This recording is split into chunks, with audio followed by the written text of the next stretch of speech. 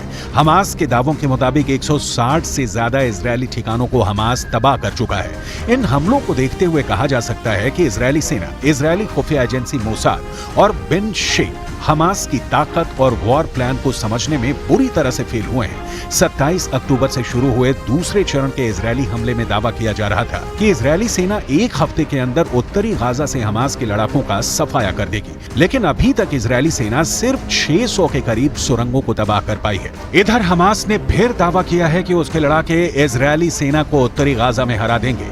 आखिर हमास इतने बड़े दावे कैसे कर रहा है? कुछ खबरों में यहां तक दावा किया गया है कि हमास के लड़ाके इजरायली सेना की वर्दी पहनकर हमले कर रहे हैं।